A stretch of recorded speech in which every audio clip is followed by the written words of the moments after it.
देशातील काळ्या पैशाविरुद्धच्या लढ्यात आता सर्वोच्च न्यायालयाने दिलेल्या निकालामुळे मोठे बदल होणार असून हा निकाल एक मैलाचा दगड ठरणार आहे। सर्वोच्च न्यायालयाने एका ऐतिहासिक निकालात स्पष्ट केले आहे की 2016 पूर्वी झालेल्या बेनामी व्यवहारांच्या बाबतीत मालमत्ता जप्त करण्याचा अधिकार केंद्र सरकार आणि आयकर विभागाला असेल।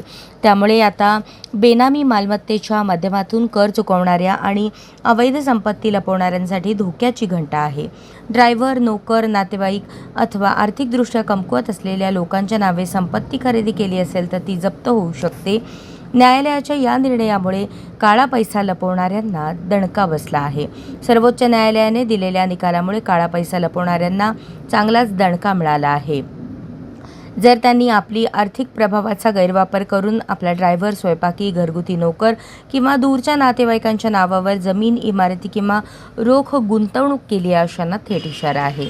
न्यायालयाने आपल्या आदेशात स्पष्ट केले आहे की सुधारित कायद्यानुसार नोव्हेंबर 2016 पूर्वी नोंदवलेल्या प्रकरणांना 7 वर्षांच्या सक्त कारावासाची शिक्षा लागू होणार नाही, पण मालमत्ता जप्त करता येईल। जुन्या प्रकरणांमध्ये कमाल 3 वर्षांची शिक्षा कायम असेल, पण आर्थिक दंड आणि मालमत्ता जप्त अनिवार्य असेल।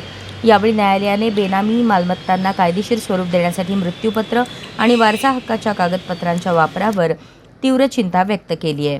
तसेच मूळ व्यवहार बेनामी असेल तर मृत्यूपत्राद्वारे त्याचे हस्तांतरण करणे बेकायदेशीर मानले जाईल आणि अशा प्रकरणांमध्ये न्यायालय गप्प बसणार नाही।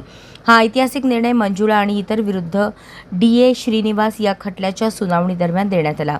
या प्रकरणात एका व्यक्तीने मृत्यूपत्राच्या आधारे मालकी हक्काचा दावा केला होता, मात्र तपासाअंती जमीन सुधारणा कायद्यांपासून पळ काढण्यासाठी रचलेला हा कट असल्याचे उघड झाले। ज्यानंतर या खटल्याचा फक्त निकालच न्यायालयाने सुनावला नाही, तर संबंधित अधिकाऱ्यांना 8 आठवड्यांच्या आत अशा सर्व मालमत्ता सरकारी ताब्यात घेण्याचे निर्देशही दिले। त्यामुळे आता सरकार नोव्हेंबर 2016 पूर्वी बेनामी व्यवहारातून मिळालेली मालमत्ता जप्त करू शकते।